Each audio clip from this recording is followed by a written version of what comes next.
Olá, acabou o carnaval, tá? Até domingo teve carnaval, né? Carnaval dos cuidadores de sítio e tal, né? Acabou. Mas entramos agora num período muito importante para a humanidade. Eu gostaria que todos tivessem entrado. E eu vou convidar você a refletir comigo, porque eu tenho refletido muito sobre a Páscoa, sobre a Quaresma, sobre a meditação. E eu quero convidar você para participar comigo dessa reflexão. Será que seus filhos podem participar desse programa? Ele vai ficar gravado. Se quiser, você pode pedir. Paulo passa para mim, eu passo para você. Depois que passar na televisão, né? Todo dia, 16h30. Todo dia, 16h30, passa no canal 12 da NET. Essa reflexão. Isso não é um programa, não. É uma reflexão. É uma conversa com você.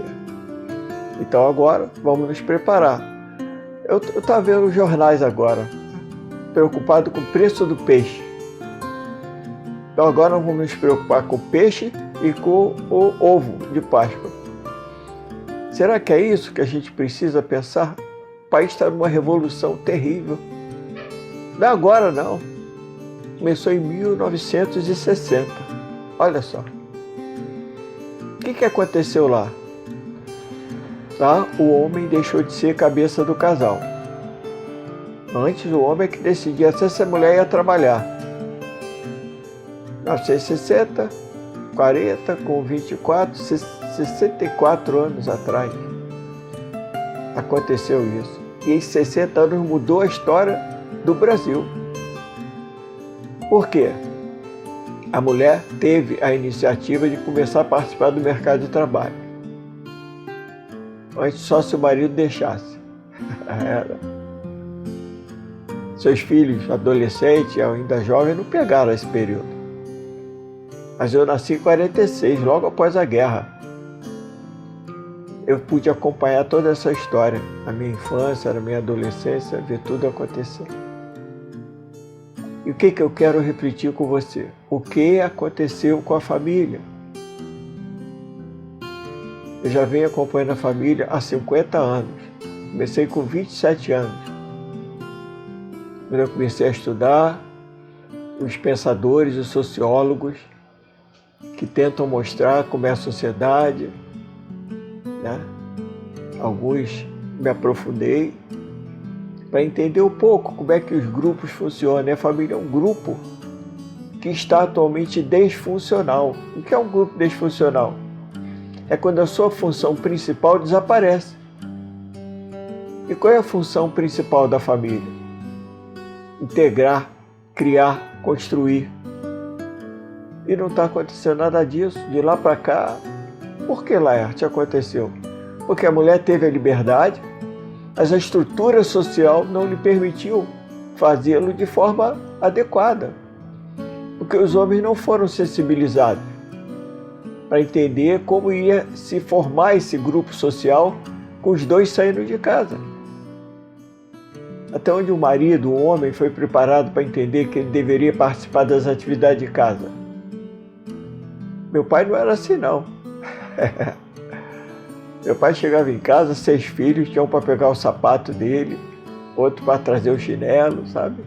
Mamãe às vezes botava água morna para ele botar o pé para descansar. Depois que ele estava preparado, aí nós íamos tomar a sopa que ele exigia que todos nós tomássemos à noite. Uma sopa que ela chamava de entulho, porque tinha muito legume, carne gorda. Era um negócio assim para quem estava crescendo. Era o meu pai. A minha mãe, dona de casa, saiu da casa dos pais dela, que a prepararam para ser uma boa dona de casa, e foi para a casa de meu pai, onde ela teve os filhos e cuidava da família. Minha mãe raramente saía à rua. Ela trabalhava também em casa, fazia pastel, fazia massas dentro de casa, e os filhos saíam para entregar aos vizinhos. Era assim que a gente aumentava a nossa renda. A gente participava mesmo. Bom, é assim que começou a minha família. Mas olha só as outras famílias em que a mulher começou a dizer: eu vou trabalhar. as indústrias começaram a precisar de mulher. Eu me lembro que um amigo meu dizia assim, olha as mulheres que trabalham no caixa dos bancos. A maioria é mulher. Por que mulher? Porque a mulher é detalhista. E aí as profissões começaram a exigir pessoa mais dedicada, mais detalhista, mais séria no trabalho, olhando detalhes, começaram a ser preenchidas pelas mulheres. Se você prestar atenção hoje nos bancos, os caixas, a maioria é mulher. E outras profissões. E que a mulher está até entrando já nas profissões dos homens. Agora eu soube de uma senhora, mano, que começou a atender um táxi, né, e foi morta.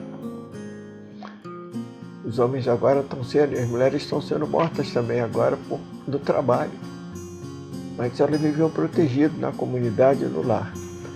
Então, o que está acontecendo? E a gente não está percebendo. Porque agora o Estado é que vai educar nossos filhos. Meu Deus, isso já está acontecendo. Por que isso está acontecendo? Olha só, eu anotei aqui algumas coisas para não esquecer. Antigamente, os idosos ficavam em casa, porque tinha a mãe para cuidar, tinha uma mulher, tinha um filho mais velho, tinham pessoas no lar.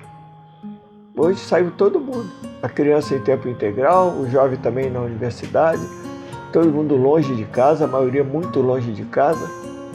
Então não tem quem vai cuidar do idoso. Um idoso com Alzheimer, quem vai cuidar? Com Parkinson, quem vai cuidar? Com demência.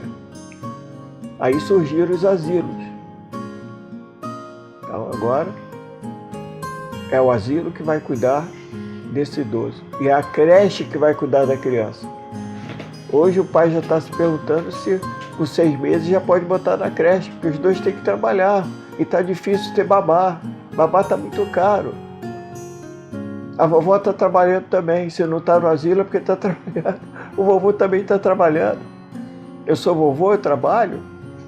Eu tenho 10 netos. Já tenho uma neta em condição de ter bebê, porque está casada, mas eu acho que ela não quer não. Porque ela está fazendo os projetos pessoais dela, a criança vai atrapalhar, ela não quer botar filho na creche. Hoje os casais estão casando muito tarde, 35, 30 anos.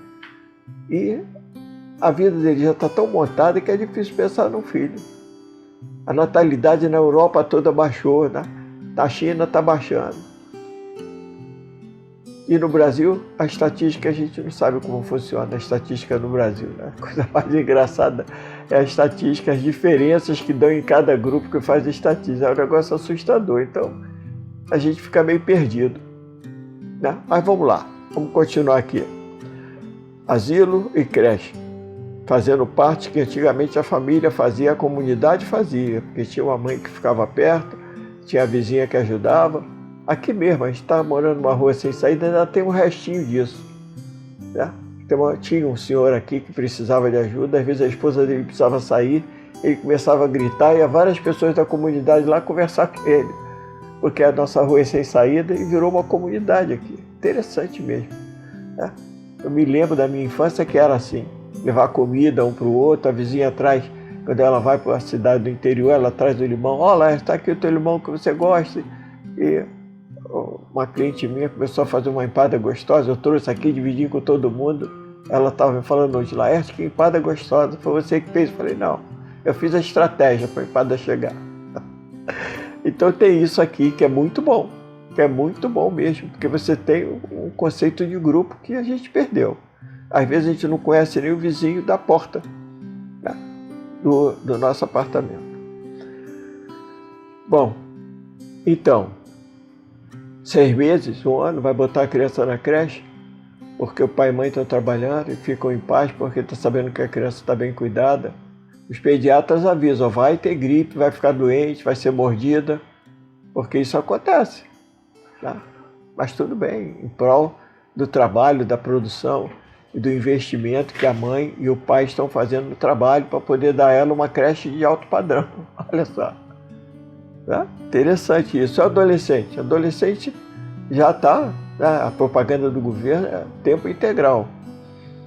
Então isso quer dizer creche de tempo integral, escola de tempo integral. Quem é que vai educar então? É a família que vai educar? Já escuto isso. A família que educa, a escola ensina, a família educa. Quando a família vai educar? Se o contato entre pai e mãe é raro, nem fim de semana às vezes, porque o pai vai trabalhar mais, porque tem plantão, precisa ganhar dinheiro para os seus projetos econômicos familiares. Tem pai e mãe que chega em casa muito cansado, e as crianças estão querendo carinho, porque também estavam na escola, e aí isso não acontece. Olha como está a família no Brasil, eu só conheço a nossa. Eu só sei de estatística que vem de lá, aquelas eu acredito. A natalidade lá está baixando assustadoramente. Talvez até as guerras expliquem por que pessoas estão invadindo com filhos, então esses países da Europa lá que não tem natalidade, para aumentar lá a mão de obra, né? Não tem outro jeito. Vamos lá. Olha só, reestrutura do restaurante. O que é isso? Olha, gente, isso é muito grave. Por que, Léo? O que o restaurante está fazendo? Eles estão fazendo área para a criança brincar. Porque o pai poder almoçar, comer o seu churrasco lá, a sua pizza em paz, a criança come a pizza, vai brincar e os adultos ficam lá conversando, papo, e acho que sabendo que tem uma criatura lá cuidando das crianças. Antigamente, e aqui na minha casa ainda é, tá? Quando chegam aqui os netos, 8, porque 2 estão no Rio, mais difícil chegar aqui, mas quando chegam, a gente já está com tudo pronto para recebê-los, eles vão lavar a mão, enxugar e sentar à mesa com a gente. Quando não cabe todo mundo, os pais ficam supervisionando, a gente fica ajudando para que eles almocem, tenham preferência e depois participem da sobremesa com a gente e tal. E eles já são criados assim, não sei na casa deles, mas na casa do vovô é assim. Eles participam da mesa com a gente, elogiam, às vezes não gostam, eles são muito sinceros. Eles participam, eles sentem que são importantes quando chegam na casa do vovô. Não tem piscina, não tem nada para eles ir despachá-los, eles ficam com a gente aqui na casa. Então ainda consigo algumas coisas diferentes, né? Aí você vai para o cinema. Então, nos restaurantes, nas pizzarias, na churrascaria, tem lugar para a criança ficar brincando enquanto os pais conversam à mesa, batem papo, tomam sua cerveja lá. Então, a criança não está com os pais agora. Muito bem. Cinema. Como é que é no cinema? Cinema, você vai com a criança, recebe aquele pacotão de pipoca, guaraná. Agora já tem até um mini restaurante, tá? Um cinema caro, uma poltrona maravilhosa, e você pode ter um pequeno lanche enquanto você vê o filme. Por que o cinema está tentando se adaptar a isso? Porque em casa é assim, né? É onde todo mundo, para ver um filme, tem que ter pipoca, tem que ter lanche, tem que ter comida. E as pessoas ficam ligadas na televisão e na comida, mas as trocas afetivas ali é com os atores daquele filme, daquele show. Interessante isso. E não pode ser um show de violino, não pode ser um de música clássica. Se você vai assistir André Rieu e outros, a plateia é de pessoas mais velhas, que ainda cultivam isso. Mas a garotada hoje quer barulho, quer tambor, quer gritar. Eu não passei por isso. Eu gostava de Henry Mancini, né? E outros orquestradores que tocavam músicas que a gente dançava coladinho. A gente ia aprendendo a receber afeto e dar. Tinha até umas técnicas que as meninas usavam, botavam o braço assim, se a conversa estivesse boa, ela cedia, senão ela mantinha a distância do cara. Era assim, a gente tinha esse processo, né? Tinha lugar para dançar. Então havia uma vida em comunidade. Eu fui escoteiro. Então hoje está o restaurante, está o cinema, tudo se adaptando à comida e televisão, porque é o que a gente faz em casa. Aí é diferente, né? Você paga mais caro, muito mais caro. E está começando, não sei nem se tem aqui em Maceió já. Cineplay, eu acho que é o nome. Comer e assistir televisão. E a relação com os filhos vai para onde? Os pais às vezes estão se juntando aos filhos para assistir série achando que estão com ele. Seu filho está lá e você também ligado lá na tela. E eles vão sentir prazer com isso. Quando o pai não tiver, eles vão buscar esse prazer, que é ficar na tela. As brincadeiras que se faziam em casa desapareceram. Eu aprendi a jogar dominó, jogar vários tipos de baralho, buraco, um monte de brincadeiras que a gente joga em grupo e que não custa nada. Vamos lá. Tem um ditado que diz assim: pai rico, filho pobre. Isso tornou-se até um livro. Porque o pai rico, ele não vai crescer junto com o filho. Ele vai dar todas as condições. Eu já escutei isso muitas vezes. Laerte, eu dei tudo para o meu filho. Dei o melhor computador para ele. Eu dei o melhor celular. O quarto dele é tudo que ele quer estar lá, o computador. E o cara não quer estudar. Tem dia que ele não quer ir para a escola. Está gordo. Tem pai até que dá atestado, consegue do médico atestado para o menino não fazer educação física, ele não gosta.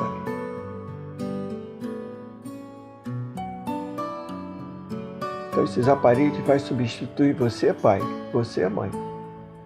Uma escola já substitui. Porque os pais educam. Como? Se não tem tempo para educar? É a televisão? É o celular? As séries que eles assistem. Isso vai deixando eles com pouca sensibilidade às coisas mais finas, aos sons mais finos, porque eles não têm tão embrutecido. Precisa ser um barulho. Até artista que diz, faça barulho, aí, você deve ter escutado isso. Porque, sabe, esse fone aqui, você não sabe nem o som que ele está ouvindo. E os médicos alertam, criança que escuta som muito alto vai ter surdez. Vai aumentar o grau de surdez, vai ter muito barulho, tem que gritar muito. E as emoções também estão ficando embrutecidas.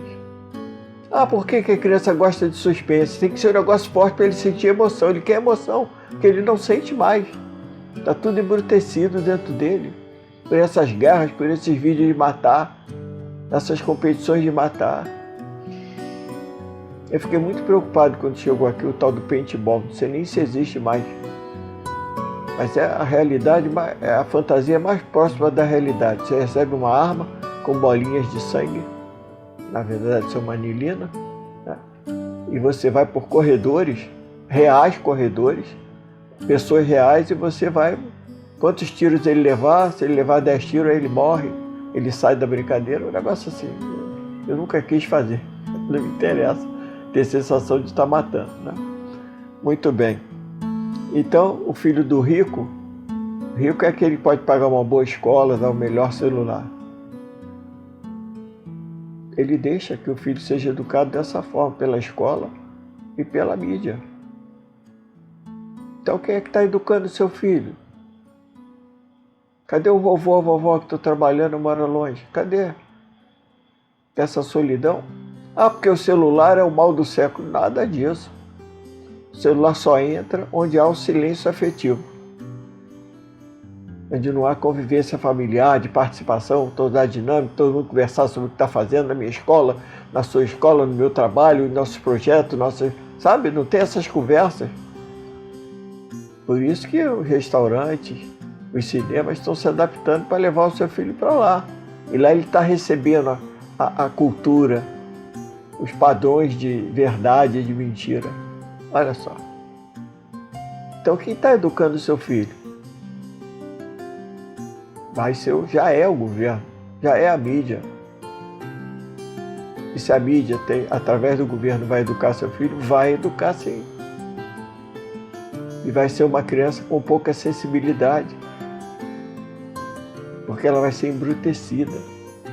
Por que lá você fala embrutecer? Olha só, preste atenção quando você está na televisão ou você está no celular. Tem som, tem colorido, o cérebro gosta. Você pode mudar a criança no TikTok. Eu vou lá no TikTok para ver o que eles estão fazendo. É segundo cada imagem, cada brincadeira. E tem brincadeira de envenenar, aí a criança vai e troca o prato, aí a pessoa que quer envenenar, a criança morre. Daqui a pouco eles vão brincar de envenenar também. Achar que o pai, que a madrasta quer envenenar. Sexo, conversa de sexo, quanto vale para você ficar comigo essa noite? Te dou X, marido e mulher. Tá lá no TikTok. Sensualidade extremada tá lá no TikTok.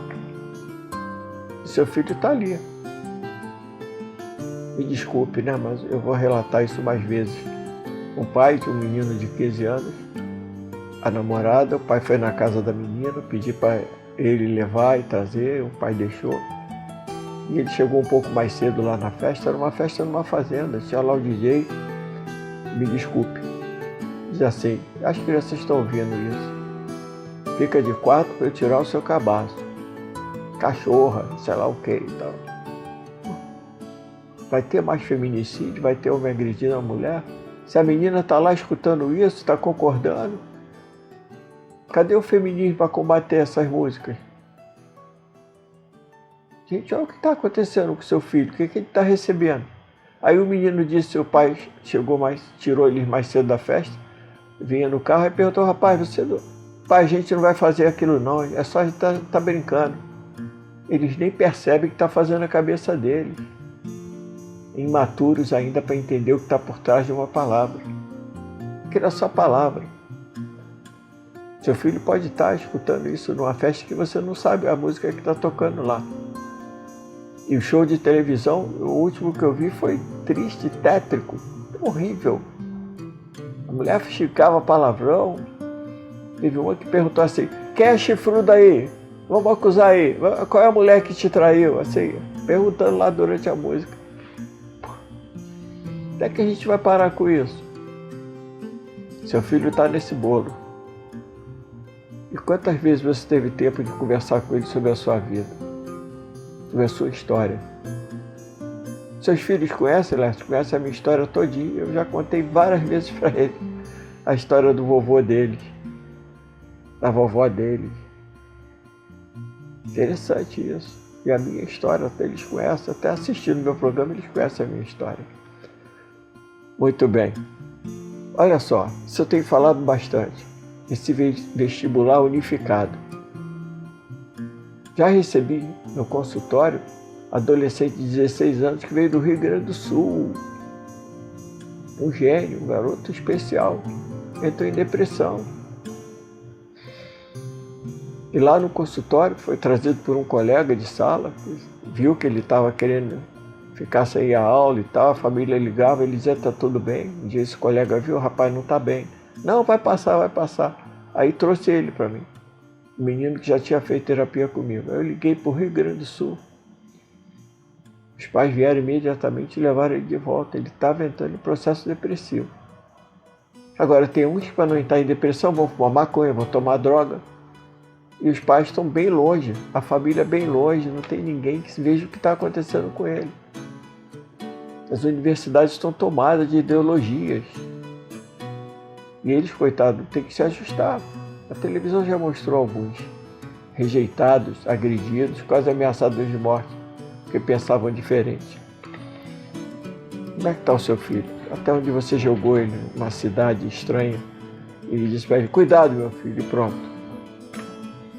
Ele sabe que ele vai encontrar lá. E a cultura, gente, a cultura é muito diferente. Comparar Rio Grande do Sul com o Nordeste é outra cultura, é outra história. Até palavras mudam. Eu estudei lá do Sul, quando eu cheguei lá, no segundo dia, lá, vamos para Bicha. Eu falei, Bicha? Aí, cara, ele é carioca, é fila, vamos para fila. E algumas palavras ainda lá são difíceis de entender. Agora você vai para um lugar estranho, sozinho, porque você quer estudar, você quer ser alguém na vida. E foi aquilo que sobrou para você. Papai, mamãe, cuidado com isso. Então, a gente está olhando aqui, dizer, a família que educa, que família?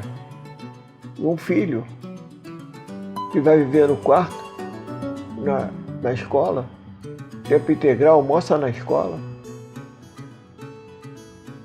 Que filho, que família? que os tios estão longe, os avós estão longe. O que você construiu? Ah, mas na minha casa meu avô participa. Ah, tudo bem que você tem um avô e tal, mas a maioria ou está no asilo ou está morando sozinho com alguém tomando conta, porque os pais não têm mais condição de tê-los em casa porque não pode cuidar deles.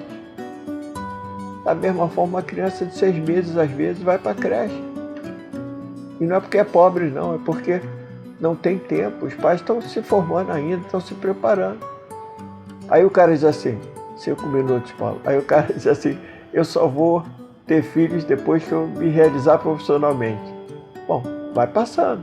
Depois ele vai fazer doutorado, depois ele vai fazer pós-doutorado e um dia ele descobre que está muito bom viver ele e a mulher. Que a mulher também está estudando. Aí filho vai atrapalhar. Aí vai lá para a conta. Filho, quanto vai custar essa criança? Quanto vai custar não sei o quê? Não, está muito caro, eu não quero essa criança. Como se fosse um objeto de mercado. Porque já aprenderam a ficar sozinhos. Já tem seus grupos lá de encontros, suas viagens maravilhosas. É isso que vai acontecer com o seu filho adolescente. Um dia eu estava atendendo uma família, atendo virtual, né? O garoto com 15 anos, a mãe falou, eu fico pensando, não quer namorar, só quer estudar, só quer jogar bola. Nem namorar meu filho quer com 15 anos. Ele estava junto, era a primeira sessão de família. Ele falou, primeiro eu vou fazer as coisas que eu gosto. Namorar dá muito trabalho, a menina tem ciúme, tem que dar conta de tudo que a gente faz. Eu quero a minha vida primeiro. O que está na cabeça dele? Você pode perguntar ao seu filho.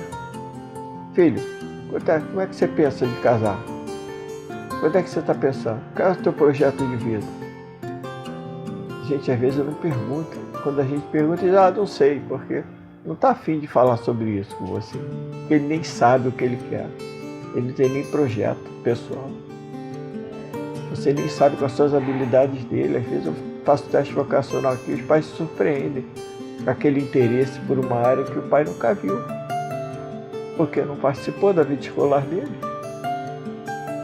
Participa assim, estuda, eu te dou tudo. Essa escola é muito cara. Se você não passar, você vai para uma escola barata.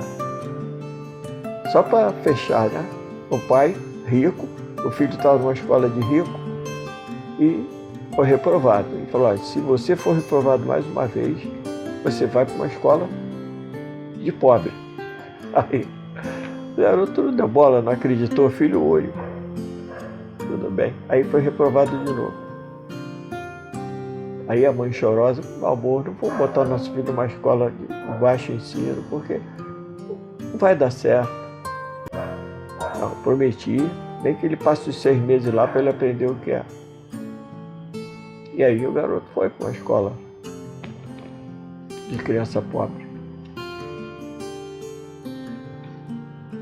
E aí, gente, o que aconteceu com esse garoto? Ele encontrou uma menina drogada,